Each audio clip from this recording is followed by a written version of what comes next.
Take charge of your thoughts. Take charge of your life. Psychologist, author, speaker, musician, former professor, and the host of Love and Life, Dr. Karen Anderson Averill. Welcome to Love and Life. I'm Dr. Karen Anderson Averill. Several years ago, I met a woman who was in her 20s and was going through a divorce. As we got to talking, she explained that she had to leave her ex-husband because he got addicted to OxyContin. At the time, I'd never heard of OxyContin. And just a couple stories of people becoming addicted to prescription pain pills had crossed my radar. Maybe some of the celebrities and people like that, but no one in my community, no one that I knew personally. As I mentioned, that was several years ago. And sadly, we're all aware now of America's opiate epidemic and the tragedy it has caused individuals, families, and communities. So when I came across the book Dreamland, The True Tale of America's Opiate Epidemic by Sam Quinones, I knew I wanted to invite him to the program.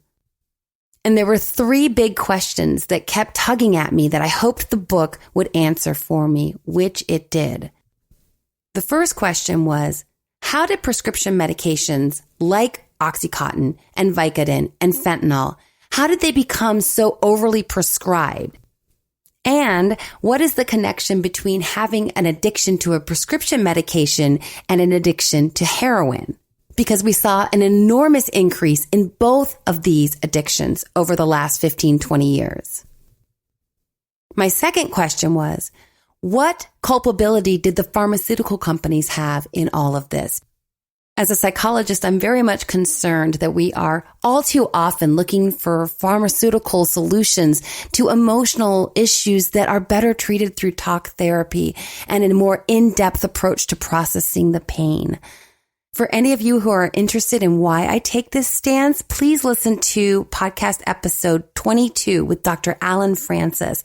He wrote the book Saving Normal, An Insider's Revolt Against Out-of-Control Psychiatric Diagnosis, DSM-5, Big Pharma, and the Medicalization of Ordinary Life.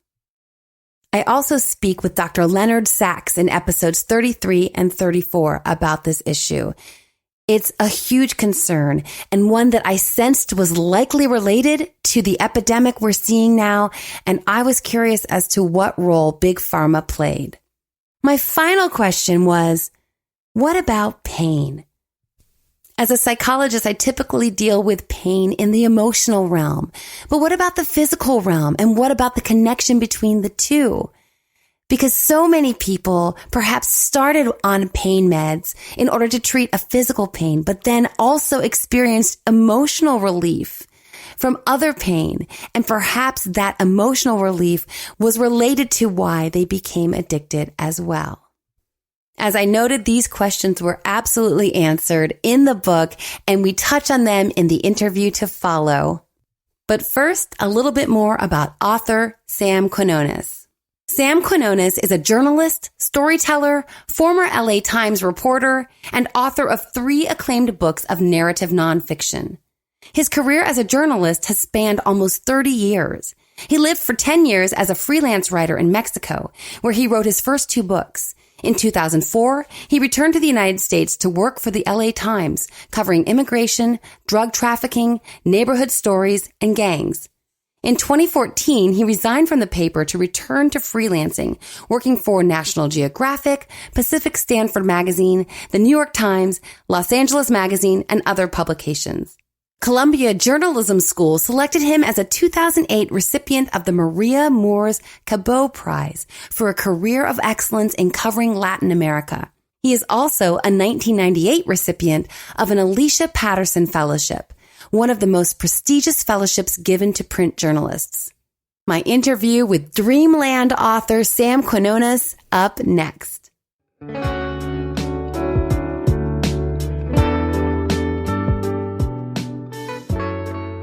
Sam, welcome to the program. Thanks very much for having me. Good to be here. Thank you. Your book, Dreamland, is fascinating, disturbing, a bit demoralizing. And I think for many people in our generation, we think of heroin as this thing in the 70s with these jazz musicians and this very fringe sect of society that dabbled in this. How did you come upon this story and realize what a unique and unusual process this was that made heroin a big time drug in America again? It started really because, well, first of all, I had lived in Mexico for a long time, from 10 years, 1994 to 04. And I came back to my hometown of Los Angeles and got a job at the LA Times. And while I was there, the drug war kicked off in Mexico. My job became to cover this drug war that was going on down in Mexico. I was in LA, spoke Spanish, and so my job was to cover how drugs made it across the rest of the United States after crossing the border. And it was as part of that I began to realize from conversations with DEA agents and so on that there was a rise in heroin use. And I could not for the life of me understand why that would be. This was about 2009 or 10, I believe. 9, actually. Mm-hmm. And I thought, again, as you say, I thought heroin was an old drug that no one ever messed with. It was just for, folks who were kind of on the fringe or people, and it turned people into kind of homeless motel dwellers and that kind of thing. And no one would go back to heroin. Why would that happen? And so I really backed into it, really. I wanted to write about Mexican heroin traffickers. I did not know what OxyContin was. I did not know what Vicodin or Percocet were. And so it was only through that I began to write about this group from this one little town that was heroin traffickers out of Mexico and how they retailed their heroin by the 10th of a gram and so on. And all that seemed very interesting to me. But still, I did not understand why they would have a growing market until I began to understand this transformation of pain management in the United States using opioid painkillers are very much akin, cousins kind of to heroin. And it was when I got to that point, I began to realize that I was focusing on the real small part of the story, which is the heroin traffickers. The much, much bigger story was this revolution in pain management that was proceeding to create an enormous new population of addicted opioid users. You connect all the dots, and it was an impressive book to read because there were a lot of dots to connect. Yes, there were. Because like you, when I first was reading it, I thought, how did this market exist in middle class, upper middle class America? Let's throw that in too. Not the place where we typically expect a lot of heavy duty drug trafficking to be happening. Right. So it touches all these realms and elements of American society in a way that is extraordinary, tragic, absolutely, and also fascinating from the outside observer's perspective. But I say that knowing that we're all probably one degree of separation from someone whose life has been either is gone or they've lost someone to this because it's so rampant. And it became a problem because, like you said, the idea of pain, which you have a chapter where you just talk about what is pain and the idea of the right to not be in pain and how when that became the messaging from Big Pharma. And I also think that became the messaging from American consumers to health consumers. We all got behind this idea. And I say generally, culturally, I think Americans by and large got behind the idea that we should have no pain. We didn't want to hear, I think doctors felt this pushback when they would suggest, you really don't need these kinds of pills. What you really need is what you might call wellness, more exercise, better food, no drinking, no smoking, a variety of things like that that require work from us. The doctors began to feel this pushback. I would say in the late 80s into the early 90s first, and then increasing from then on. And it was at that point that doctors began to see their patients began to understand that they needed to kind of cater to what their patients wanted. That was not their job anymore, and had been, to instruct patients on how to maintain their bodies and then kind of be instructional sources on good health and wellness. It was simply that the patients wanted to be fixed. And when you didn't have a lot of time with your patients, and the problem was pain, then the pills of narcotic painkillers, prescription opioids, became the solution. And so across the country, the reason this became a problem that went well beyond the typical drug users, as you say, the kind of conception of that, was because it was spread by doctors. And doctors all across the country bought into this, were forced to buy into it reluctantly or some eagerly, all kinds of stories when it comes to that. But nevertheless, what you began to see is coast to coast, doctors beginning to understand that this was the way they needed to treat pain. It was taught in medical schools, and the patients demanded it. They didn't have a lot of time with their patients, so the great way of ending the appointment was to say, okay, well, I'm going to give you this prescription, and the patient leaves happy, doctor's happy because the patient left, and all of this began to create, therefore, addiction in areas, in towns, communities, classes of America and society that were unprepared and unaware of what all that was entailed in opioid drug abuse and addiction. Well, and it parallels what I see as a psychologist because, as you're saying, there's been a shift in the cultural norm of how we manage, how we address, how we conceptualize, as you said, pain. And so in the psychological realm, we have people who years ago, you would go to a therapist and try to unpack some of what's going on if you're feeling depressed, what's at the root of it. So you can kind of look at, okay, this was some childhood wound that I need to now process as an adult, go to a therapist for several months and really work through this. We're seeing the same thing in the psych realm, obviously, where someone goes, I feel depressed. And now there's this messaging, there's these ads that tell me that it's a neurotransmitter malfunction. And so it has nothing to do with my childhood that maybe I should look at through my adult eyes. No. Let me just pop a pill and move on.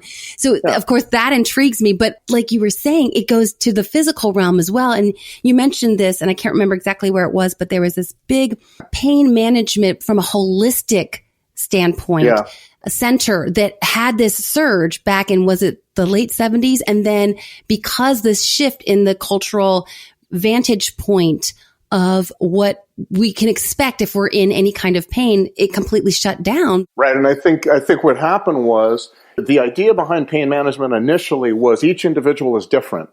Therefore, we need to prescribe a wide array of treatments to one patient. That array of pain management treatments is arrived at through careful consultation, patient and doctor. And this was largely for chronic pain patients. So, sometimes it would be yoga as well as physical therapy, as well as some moderate amount of opioids, as well as job therapy maybe. A lot of things went into creating a problem of chronic pain, and a lot of it was psychological. A lot of it had to do with life, the state of life that person was in. And increasingly, as the pills took over the pain conversation, particularly in the 1990s, you began to see insurance companies also played a role in this. They began to cut back on what a doctor could prescribe and be reimbursed for. And so the therapies began to fade away. And in their place, there was really doctors were expected to solve America's pain.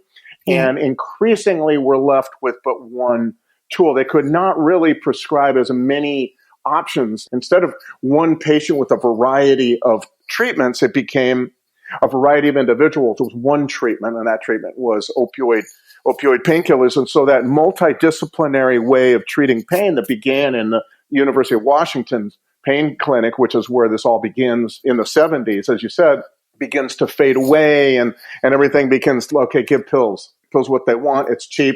The companies are reimbursing for them, and so this is going to be the option. And this shift, at least from the medical community, was in part or mostly due to a small little citation that people would quote and doctors would quote and the pharmaceutical companies would quote that was in fact not even a research study, but a kind of op-ed letter of some sort in a journal. Right. It was in the reason it was important was because it was published in the New England Journal of Medicine, which was almost like the Bible, And yes, it was a letter to the editor by a doctor in Boston, Herschel Jick, who had a database of patient hospital records. At the time, it was like 300,000. He got used to crunching the numbers and seeing what these data showed him about certain questions. And one day in the 1979, he had the idea, let's ask the data, how many people were given narcotics while in hospital and how many of those then got addicted. He found there was something like close to 12,000 people received narcotics while in hospital. And then how many of those got addicted? And he found that 4 of them got addicted. And he wrote this up in a letter to the editor, 101 words, sent it in, and they published it in January of 1980 in the back of the New England Journal of Medicine, and he forgot all about it. And there it stayed for a number of years until it was discovered by pain specialists who were pushing this idea, the big promoters first of this idea. Narcotics should be used very, very aggressively for all manner of pain, began with pain specialists who began to adopt the idea that these pills were no longer addictive. Virtually non-addictive was the buzzword. Mm-hmm. And they found this letter under the unfortunate headline, Addiction Rare in Patients Treated with Narcotics. And they began to use the data that they thought came in this letter as justification for their idea that you could now prescribe narcotic painkillers for almost anybody. Now, here's the difference, though. Herschel Jick was correct. When you give people narcotic painkillers while in hospital under very intense scrutiny from doctors, only a limited amount of those drugs and no drugs to take home, then really, when you limit supply and the supply is carefully monitored, then yes, you are not going to get a widespread addiction. However, that was forgotten. Those nuances were forgotten. And the idea was, well, we can just prescribe these for anybody then. By the mid-90s into the late 90s, early 2000s, that became the idea that it didn't matter anymore. If the person was in pain, that's all that mattered, and you could prescribe bottles of the stuff. That person could then take the bottles home, get refills, on and on and on, and there would be no problem because they were in pain, and that was virtually non-addictive. So this letter was not consulted by anybody except for a few people. It was before the internet. People were just told, this is what the specialists would quote at conferences. This is what this study, it became a study. Of course, It's just a letter to the editor. Right. And then it became, first I think it was called a report. And then it was called a study. And then it was called a landmark report. And then finally, within like 8 years or so of at first being used, it was called a landmark study by Time Magazine that does much to change what we know about pills and addiction, blah, blah, blah. Total nonsense. That is not at all how Herschel Jick expected. Became kind of this cornerstone for this revolution, this intellectual cornerstone for this revolution in pain management that took place throughout the beginning of the late 80s and throughout the 1990s. And it changed a lot of people's minds. And pharmaceutical companies then used what they said was the essential lesson of that letter, which was that less than 1% of all people prescribed these pills get addicted. That's not at all what it said. It said less than 1% of all pain patients in hospital with supplies of the drug carefully monitored get addicted. But they forgot about that part or left it out. Exactly. And the whole notion, as you talked about, of patients changing their conception of what they should expect. And I'll bring in a quick little personal story. So in the late 90s, I tore my ACL and went and had reconstructive surgery, arthroscopic. And so it wasn't a big deal really, but I was sent home with 2 big bottles of Vicodin. Yeah. And it was right around the time I think that Matthew Perry, the guy from Friends, had struggled with this. And so my father was very, very skeptical of pharmaceutical corporations always. He was like more Frank Sinatra generation, but he kind of had that hippie granola herbs. Let's do like a Chinese holistic approach. So that's the kind of impression I was always raised with. So I took maybe 1 Vicodin, had the best sleep of my life. Absolutely. No question. I was knocked out, which also made me a little nervous, but I was told to get ahead of the pain. Right. That was the other thing I told you. Yes, of course. And they said, this pain's going to be excruciating. You want to get ahead of it. And I thought, no, actually, I don't. I want to let my body tell me if it needs this medicine. And if my body can handle the pain, because actually, I don't expect to have no pain after having just had knee surgery. That would be bizarre to not have any pain. So how about I just let my body tell me how much it needs and how much it handles? I think I took 2 of those Vicodin and I had, like I said, 2 huge bottles and then the rest I never took. And I'm not trying to act like I'm just so strong and empowered. I just mean that I didn't approach it from this standpoint of, if I have any pain, I must not feel any at all. And my doctor, whatever they prescribe me, I'm just going to take without questioning. Yeah, I think that was what was going on in the country. Every time routine surgeries, we have 50 million routine surgeries every year in this country, and then another 5 million wisdom tooth extractions. And for each of those, and probably others that I'm not even mentioning, for many years, everybody would go home with an enormous bottle. Your listeners right now probably have many examples of this. I had an appendix operation, went home with an enormous bottle of Vicodin, and everybody has this. And what happened was a lot of those pills were used the right way, and the person put not too many, just enough to get through the worst pain maybe, and I took 2. Really, that's all I ever needed was 2 of the 60 they sent me home with. And then those pills end up in the back of the medicine cabinet. This was a common thing. Now, a lot of those pills, though, end up leaking into the black market that begins to be created for pills because people find them, kids get into them, or some people use them until the bottle's gone. And that's the moment when they begin to have addiction problems with those pills. But that was the crucial thing. This is a supply story. The more you unleash on the country, which is what we did with those routine surgeries, 55 million of these surgeries every year for 20 years. Mm-hmm. And every time people go into those things, they come away with a bottle like you and I got. Right. That is what creates, you got unprecedented amount of narcotics sloshing around the country from Maine to Oregon and Hawaii, and everybody's getting them. And that just creates this very large consumer base and a real serious problem because supply is what creates all this. Let's connect on social. I'm most active on Instagram, where I post original quotes, infographics, and I tackle trending topics in my Love Smarter, Not Harder IGTVs. On Insta, you can find me at Dr. Karen, dr.karin. I'm also on Facebook at Dr. Karen Anderson Abril and on Twitter at Dr. Karen Anderson.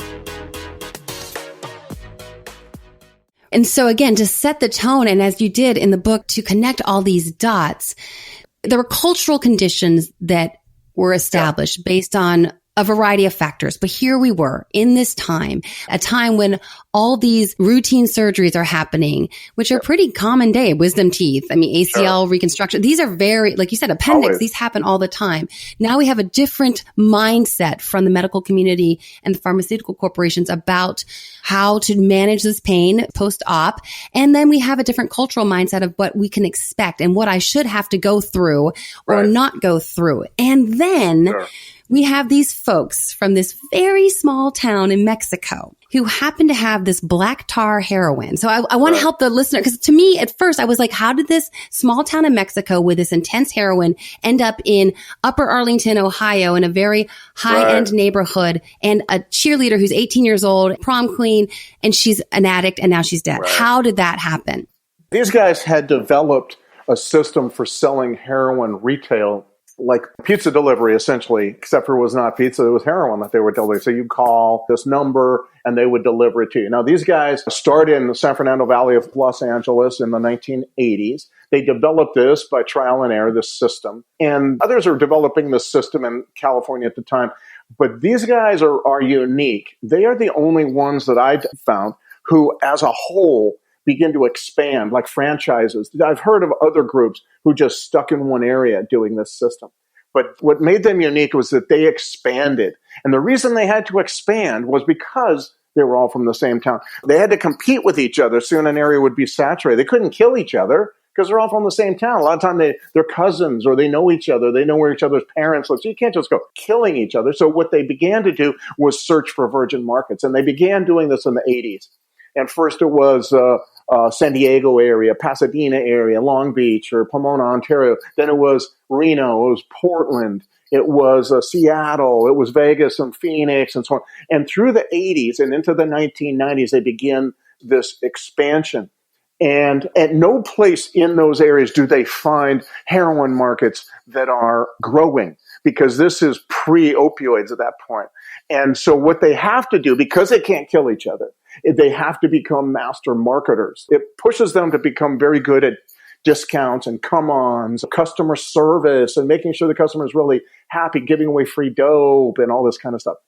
And then one guy who I interviewed extensively jumps the Mississippi River with his black tar heroin, and lands in Columbus, Ohio. Long story of how he got there. But basically, he lands in Columbus, Ohio in 1998, which is a crucial time because that is 2 years after OxyContin has been released. It's really about 2-3 years into this full-on revolution in pain management. And it's there he alone first comes to understand that if you just follow the pain pills, he'd never heard of OxyContin, he told me. I didn't know what an OxyContin was until I was shown by an addict. He said, this is like heroin. These are like heroin. So your heroin is the fifth the price of these pills. If you follow the pills, you will have a bigger market than you've ever had because the market now is growing. For the first time in 20 years, we have a heroin market or opioid addiction market that is growing. And that's what he first encountered in Columbus. But then he went to other towns. He began to scout out, Nashville, Indianapolis, Charlotte, other towns where this was the case. He began to understand that if you just follow the pills, an enormous, bountiful new market will be yours. He then goes back to this town. Other people from the town figure out what he's doing. He tries to keep it quiet because he wants this market for himself. That can't last for long. They figure it all out, and they begin to go to Columbus, and then they do Nashville, Charlotte, places like that. And in the end, all these markets become saturated because all these people are looking for the pill market to prime with their heroin. These guys are not the guys from Jalisco. The name of this town is Jalisco in the state of Nayarit. It's a small town, head of a county seat of a small county, not far from the capital of Nayarit. Maybe 40,000, 45,000 people in this county. They are not the only heroin traffickers from Mexico. Their importance to this story is that they are the first ones to recognize and then systematically begin to exploit the enormous market for heroin that's then beginning to grow, created by this expansion, this massive, indiscriminate almost prescribing of narcotic painkillers. And that's why they're important to the story. Because in Columbus, Ohio, 1998, think of that. They knew what was going to happen like 20 years ago plus. They figured it out because they're doing retail. They're very close to the customer. They could see this happening because this one guy happened to land in Columbus. And from there, of course, they spread out because they're very expansionary. They're unlike other groups that trafficked in, that they were always looking for virgin retail markets. And that's what led them to Columbus and other cities around them. And it was a perfect storm. Yeah, right. I think so. There was a whole bunch of things that had to combine to make sure that this all took place. But of course, the first thing beyond anything was this expansion of the opioid prescription painkiller market that began in the early 90s and was really revving by the time they arrived in Ohio. So I know you mentioned several of these stories, and it's heartbreaking. So many of these parents now who had the football player, he was the hero, and he had a knee injury or something, and he gets hooked. And then, as you're saying, he gets hooked on the prescribed medication. Right. But to keep it going once, and it depends, you had some pill mills and you had some doctors who were very happy to push pills. They had no problem with that. But if it was a more legit operation, they might cut the kid off at some point, right? Because the surgery was 6 months ago. But then they had this lovely option of this pizza delivery style heroin. And pretty quickly, these kids are addicted. These kids that do not look like, again, going back to what I thought of a heroin addict growing up as a child in the 70s, it did not look like this jock, the letterman from the nice, pretty high school. No, not at all. And that's what this story did. It mainstreamed heroin, basically. Yeah, as you said very rightly, heroin used to be the purview of jazz musicians and punk rockers and urban, and then it became football became the gateway to heroin addiction in America because football creates nothing but chronic pain. And we dealt with chronic pain through opioid painkillers. And the number of kids who got addicted because of high school sports injuries is, I'm not sure they've actually done a study on it, but anecdotally, I can tell you, man, it just seemed huge, that number, all across the country. It's remarkable. The story is fascinating, the way that you connect these dots. And you're very much a reporter. You're just telling the story. You're showing all the connections. And you really get into the Jalisco boys is what they were called.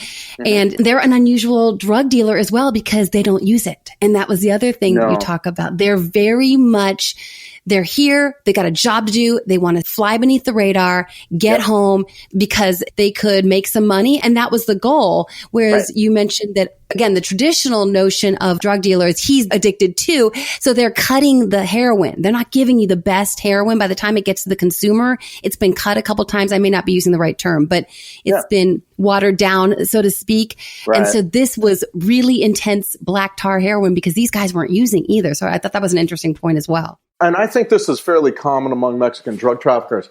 They are not there to be using drugs. They are addicted to something else, and that is the money. There's another addiction going on there that's very, very potent because the money allows them to go back home the king, right? Mm-hmm. These are poor guys who've always been humiliated for being poor. That's part of poverty in Mexico, frankly. I lived there 10 years, and I can tell you, part of poverty in Mexico is that people who are just a little bit better off than you make you feel awful because you're poor. The humiliation. Mm-hmm. So they would not party. They never used guns. That's the other thing. They understood that, first of all, they weren't there to kill each other because they all knew each other, but also they understood if they're illegally in the country, if they have some heroin and are illegally in the country, they're most likely going to be deported. If they are illegally in the country with heroin and a gun, that's a 10-year prison sentence. They did not party. They did not flash their bling or anything like that. They were all about going under the radar, making that money, sending a lot of that money home regularly, very frequently. They would send it home. When the cops busted them, they would look like impoverished, small-time nobodies, right? Because they didn't have a lot of cash. They didn't have a lot of anything, no guns. And so they were easy to ignore. And a lot of departments did because they were after what seemed to be bigger fish. They didn't understand that these were networks all across the country. I went back to that town during their big fiesta in the summer in August, and that was like almost a convention of heroin dealers. You know, all these guys, that's where they spend the money. They want everybody to see them in their brand new Levi's 501 jeans and their brand new used trucks and dancing with their girlfriends, hiring the band to play for them, the banda, as they say in the plaza there. And everybody wants to show that they did it, that they have arrived, that, you know, they're no longer poor and targets for humiliation. That was also part of it, but they were as addicted to the money as these other addicts were addicted to the drugs because they would go home, spend all this money looking like big guys, and then that money would run out. They were not going back to being poor, so they would go back up here to sell more dope, and because they could not stand the idea that they were ever going to be poor again. So there was a lot of kind of addiction ideas throughout the book as I came to report it. And you're right, I'm a reporter. If you look at my bibliography, there's maybe like 10 or 12 books that I actually consulted for this. Mostly it was interviews, people in prison, traffickers, addicts, parents, all that stuff. And you're right. Another thing that happened was this hit parents and families where nobody was ready. Nobody knew what to do. And everybody wanted to keep it quiet because it's such a shameful thing, supposedly, to have a kid who's addicted and this kind of thing. So everybody would start from scratch, make a lot of mistakes. A lot of people died because of those mistakes. And they didn't because those parents did not know who to talk to, did not know where to turn. And that was another problem here. Everybody kept it quiet. And because it was quiet, it spread all across the country. Mm-hmm. That's another reason why we have it coast to coast. And I was born and raised in Cincinnati, and I believe Dayton, which is just north of Cincy, as you know, I believe that county still has the highest number of deaths, or it's rampant in that. Is it Springfield County? I'm not sure what it is, the county. Springfield and Dayton, but here's what's also happened since then, and that is this. These guys were big fish in the small ponds where they were in the 1990s and into the 2000s, so for several years. But what's happened recently, I would say, is the underworld has figured out that there's an enormous consumer base addicted to opiates. And that has meant that this problem has exploded. The underworld market for this has exploded. And so the guys that I wrote about were the pioneers in all this, figured this all out. They are now still operating, but they're no longer the big fish in the small ponds because those ponds are now oceans.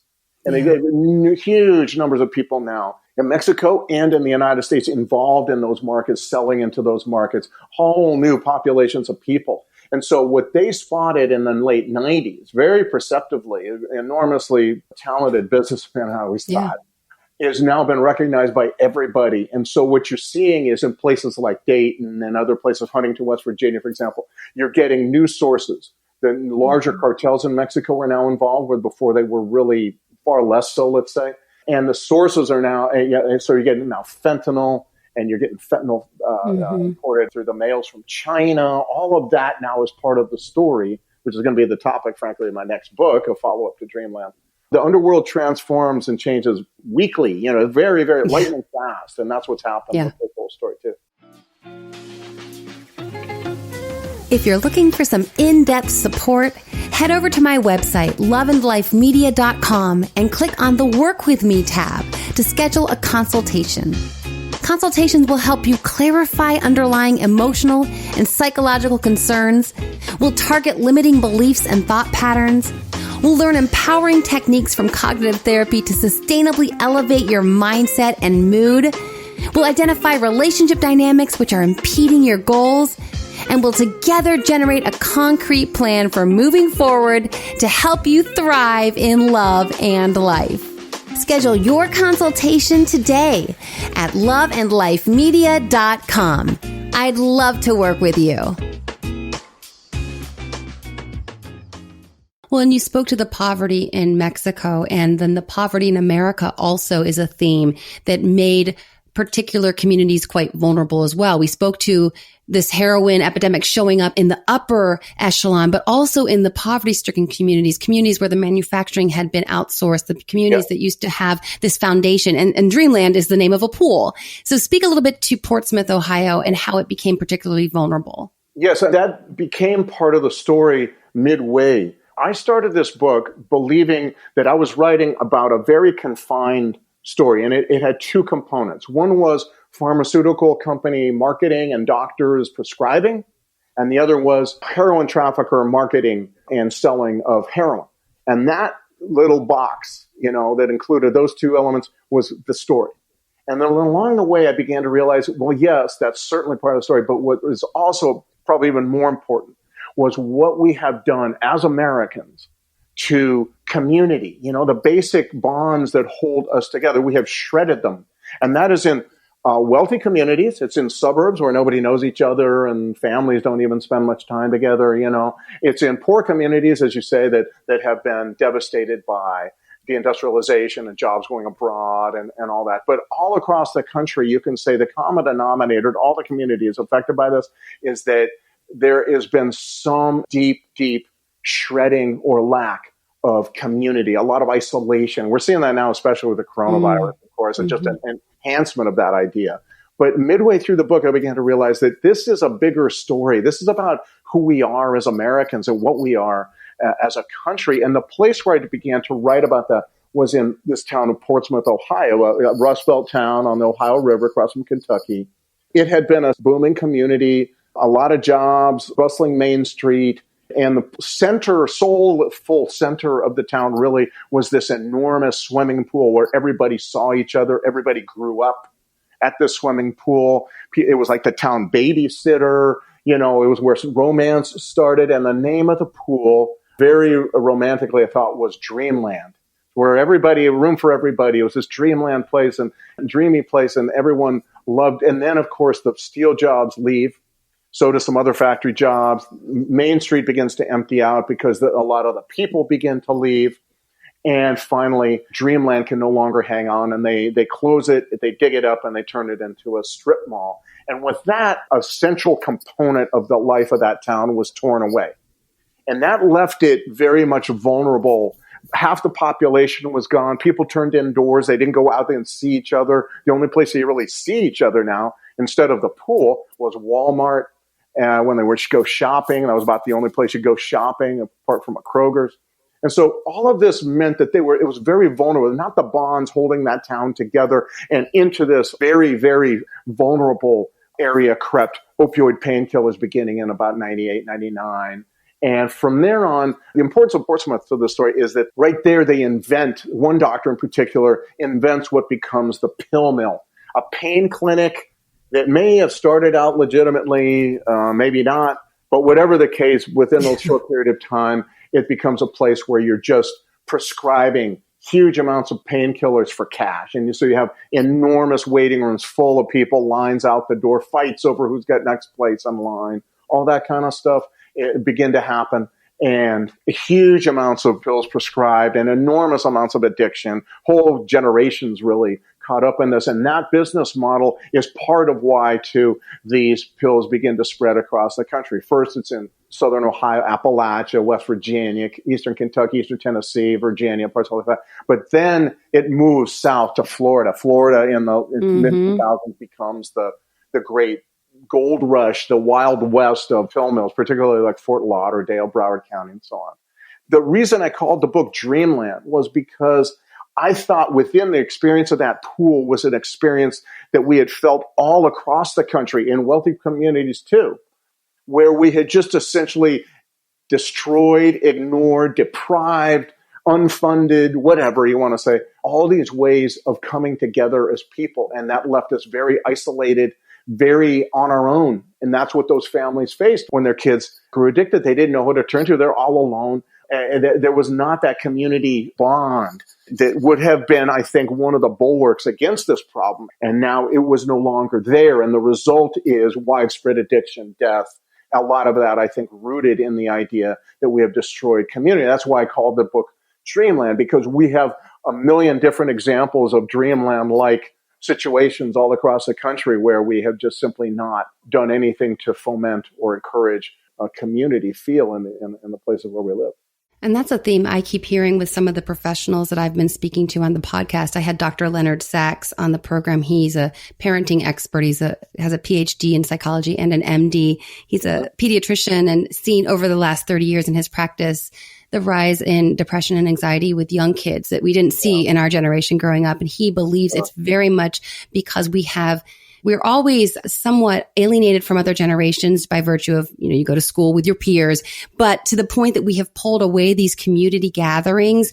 People aren't going to church in the same numbers. They aren't going to community centers. Dreamland's gone, that sort of thing. We're not having that generational influence. So kids only look to each other, which we know a 13-year-old looking to another 13-year-old for values clarification and for who I should be. And we're pulling away from kids developmentally, those positive forces and the influences from those who've been there, who know more because they're wiser and older and love them deeply, because we're just not having that opportunity to interact in community settings with those positive interactions. Right. I think that's a big part of this. And I did not understand that when I started the book.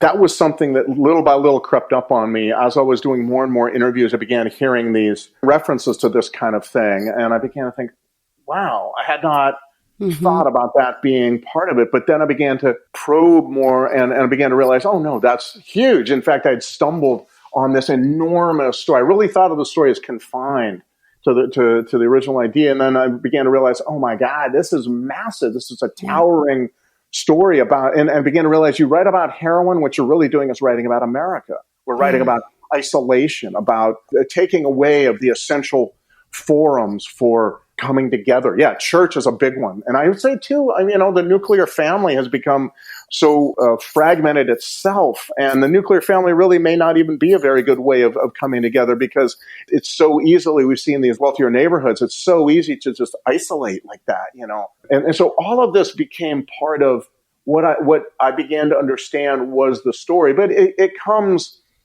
when you just immerse yourself on a topic and do interview after interview after interview, thinking for 2 years about this topic. That's when I began to realize, wow. And that's when I began to realize I have to find a way of talking about that. And that's where the swimming pool Dreamland in Portsmouth, Ohio came in. Yeah, because you had to weave in myriad themes that it wasn't really obvious at first how they all were playing their part. And like you said, really, it's just a look at the last 20, 30 years of what's going on in America, frankly. It really is. And when you talked about when things moved down to Florida, I remember seeing a 60 Minutes on this stuff in Florida and what's going on with these pill mills. And so that came across my radar. And all these seemingly disconnected variables that, again, made this perfect storm. But the pill mills also should be spoken to a little bit more depth. We had some doctors who, I don't know when they lost their way or if they ever had their way. But well, what happened was I thought a lot about that. And I think that for a lot of doctors, this was a great thing. This was, oh my God, now I get to help my patients. Most doctors are not shysters. Most doctors are not quacks. 99% go in for really good motives.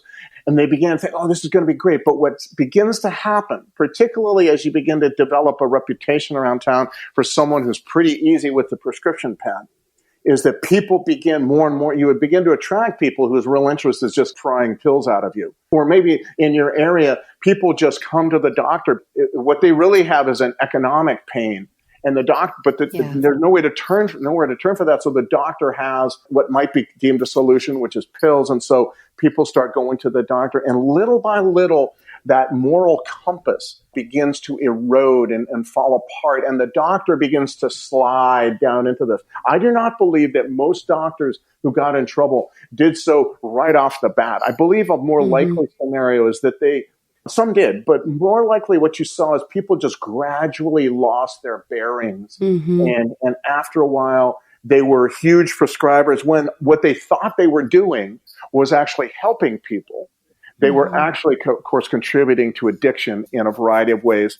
And you see this realization. I did a story for the Atlantic Monthly about a doctor in Clarksburg, West Virginia, Lou Hortensio, for whom that was exactly the story. There's no bad motives on this guy's part, but he ends up, these pills were marketed as a boon for doctors, and they turned into a curse for a lot of people because they were so easy to prescribe. They had so little time. They had so much need out there, and these pills just kept people coming and going. And there was an addiction too there. I'm addicted to making my patients leave with a smile on their face. And the way you do that is not tell them they have to exercise more and stop drinking liter bottles of Pepsi Cola. You do that by giving them prescriptions for pain pills. And that was across the country another element to this. I began to realize that it was doctors wanting to do well and just gradually having their moral compass corroded or eroded by this relentless onslaught of patients who were demanding to have more pills.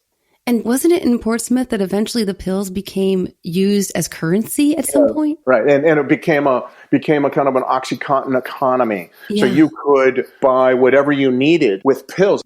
Pills, if you think about it, are a fantastic currency, particularly if you have these doctors prescribing them in enormous amounts. You have like a money supply of these pills entering the economy all the time. And pills, like currency, they don't dissolve very easily. They keep their value. They've got it marked on the pill, 30 milligrams or whatever. They've got the pharmaceutical markings and all that. And so they act very, very well like currency. And they come from a variety of denominations too, 5 milligrams, 10, 20, 30, 80, whatever it happens to be. And so people would tend to not care so much about cash, and they would just pay in pills. And so people would go to the Walmart, rip off Walmart for whatever they could get. Walmart being about the only place where you could find goods for sale, other than Kroger. All the other downtown shops have been closed. They take it to the dealer, and the dealer would give them in pills half of the value. So if it was a buzzsaw, say, well, that's $80 at Walmart, so I can give you $40 worth of pills, that kind of thing. And people did that for a long time because the supply of pills was so vast and unrelenting, sustained quantities constantly pumped into this community. And if you got arrested at Walmart, there's another Walmart 20 miles in any direction you want to drive, so it's not going to be that big of a problem. Yeah, reading that, I was just blown away. I couldn't even believe that had come to the point where... Oh, yeah, very common. And what also happened was they developed little stores, black market stores. And so if you would rip off Walmart for baby goods or hardware goods, you would set that stuff up for sale in your apartment. And so this was, not common, but did happen several times where people would set up stores of stuff that was stolen from Walmart, all with the same theme, onesies and bottles for them and jumpers for babies or hardware stuff or lawn care stuff or whatever, because they had just taken to knowing how to rip off Walmart pretty easily. Unbelievable. I mean, just I thought so too. I thought I was blown away by that as well. Yeah. Dan invented it because I kept burning my tongue on my black coffee. And then we realized the perfector could do so much more. It's the only way to brew coffee or tea and then immediately ice it for iced coffee or iced tea without watering down the flavor. It also brings bourbon to a perfect chill again, without diluting it or bruising the flavor notes. But my favorite application, wine. The Perfector takes your room temperature red to the recommended low 60s in just 20 seconds. And as a bonus, the Perfector aerates your vintage as well. Check out all the Perfector's applications, including bringing white wine to its most flavorful temperature at drinkperfection.com. Love and Life listeners can use promo code PODCAST at checkout for 20% off your Perfector. And again, the other piece that has now recently come across my radar is I'm seeing commercials now for Purdue Pharma is getting sued or did they go bankrupt already? And people are trying to help. For bankruptcy because of the lawsuits. This is one of the things that struck me was when I was in the middle of all this, that one reflection of how little recognized was this topic was the fact that there were only three lawsuits when I was doing this story, 2013, 14. So not that long ago, 3 lawsuits brought by 3 counties, Chicago, Santa Clara County in California, and Orange County, California. And that was it. And this company seemed unbeatable, seemed dominant, seemed impenetrable. And then you fast forward, book comes out, begin to see within a year maybe or so of the book coming out, I began to see more lawsuits. And then more lawsuits. And now it's just a avalanche of lawsuits. And I've lost track, honestly. I really don't know for a fact how many there are, but it's between 2,500 and 3,000 plaintiff lawsuits, and Purdue is at the top of almost all of them. And so the company, which is really a family company, it's a private company, it's not public, no stock or anything, is owned by the Sackler family. And this company has filed for bankruptcy, hoping to set up a system in which they pay something like on the order of $12 billion and then go into bankruptcy and that kind of thing. And that is all being hashed out by lawyers, by attorneys general, and how to work through all those lawsuits. That's not my job, thankfully, but we're going to find out how that works. But all of it, this is an idea to say this is a classic example of private profit and public cost. The profits go to drug manufacturers and distributors. The costs are borne usually by counties, coroners, jails, courts, foster children agencies, the county hospitals, et cetera, et cetera. You can go on a long, long list of all these agencies. This is an attempt by the counties to say, we need to make sure that we get our money for the stuff that we didn't cause this problem, and we want those folks who have profited most to pay for it. So Sam, as we wrap up, I'm curious, and you may, as a reporter, you're very objective. And again, I want to really recommend this story is incredible. It's Dreamland, the true tale of America's opiate epidemic. As we've been speaking to today, there will be something that has touched you personally in this story or someone that you know. And if it hasn't, thank God, be thankful because it's so rampant. And also, there will be something that intrigues you. And whether it's someone like me who's very concerned about Big Pharma in general, of course, that piqued my interest and my concern, or whether it's the fabric of American society and the lack of community, which of course is touching many people. Certainly parents are feeling this, as we spoke to earlier as well. Right. And again, Sam, as a reporter, you may not want to speak to this, but as we talk about these lawsuits, it occurs to me there's a tension too between personal responsibility and advertising and marketing, and whether it came from the Jalisco boys and their marketing strategies or Big Pharma's ad campaigns. I also look to us as trying to be more savvy consumers of everything that's out there. And your book is to me, a wake-up call for all of us to not just go blindly about adhering to every message that is in front of us, but to be much more critical, a consumer of these messages. I think that's huge in all this. And I have to say, in the middle of all this, I began to understand that our consumer decisions are a big part of this story as well. There's a lot of threads to this story, but one of them, our consumer decisions played a part in all this. And so I stopped drinking soda because I thought sugar is addictive. It's been definitely shown to be so. And I want to be part in that. And since then, I've just cut out sugar mostly in my life. I exercise more. But I think one of the key factors in all this, yes, it's absolutely true that there is a culpability on the part of pharmaceutical companies. I do not mean to lessen that idea, because I think we're going to find that was true. But What we can take away as individual Americans is that our lesson from this opioid epidemic is that we all have an accountability, a personal responsibility to question what we consume less, understand that consuming certain things are obviously going to be bad for us. High amounts of sugar and fat in one food, going to be bad. Don't do it. Exercise more. Our bodies were made to move.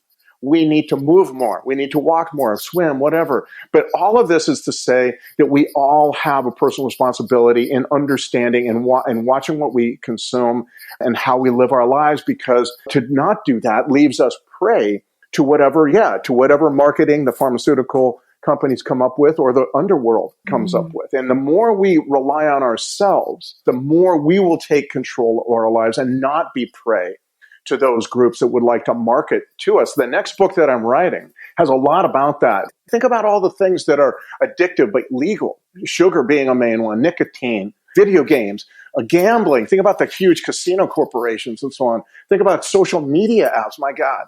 All of that is priming us for addiction and for obeying certain cues and so on. And these companies understand and have manipulated these products to such a degree that they understand how to manipulate our brains. We need to fight back. And that's one of the lessons of all this, that we cannot just sit around and go, oh, well, I'll just do it because, I'm going to look at the labels. I'm going to ask myself whether I need that app. I'm going to ask myself whether it's really a good idea to go to that casino right now. I'm going to fight back in a variety of ways about this. And I began to feel that in the middle of this book as well. Well, I eagerly look forward to your next book because Me too. I can't wait. I'm worn out by writing it. No, this book was fantastic. Taking a long time. Now, I've read one of your books and I can tell it takes a long time. There's an enormous amount of research and interviewing that you do, and it's very well written. It's intriguing. I can't recommend it enough. I want to thank you so much for your time today, for coming and sharing. And I'd love to have you back on the program to talk about your next book whenever you're ready to promote that. So sure. Will do. Karen, it's really been great talking with you. I appreciate the opportunity to talk to you and your listeners. It's been great. And yeah, I'll get in touch with you whenever that book comes out. And Sam, where can listeners find you to follow you on social media and learn more about your projects and what you're up to? My website is samquinones.com. I'm on Facebook at Sam Quinones Journalist. I'm on Twitter at Sam Quinones7 and Instagram, I think also at Sam Quinones. So Sam Quinones Photography and Sam Quinones Author or something like that. Anyway, look me up and it shouldn't be too hard to find. Excellent. Thanks again, Sam. Oh, it's my pleasure. Thank you. The Love and Life hack for this week is take ownership. I don't want to be cynical and say we can't trust our doctors, but we do need to be savvy. And it's sad because we want to believe that we can trust the experts, but oftentimes there are other factors at work that we're not aware of. So we need to think critically. We need to get second and third and fourth opinions. And we need to take control. And if it seems too good to be true, like I'll never have to feel any pain, it probably is. Take charge of your thoughts. Take charge of your life. Thank you so much for joining me this week. And a special thank you, as always, to those of you who've subscribed to the podcast and have rated and reviewed it. I appreciate it so much. It takes 5 seconds. If you have a moment, please do so. It helps others find the program and join the Love and Life family. And until next time, make it a great week.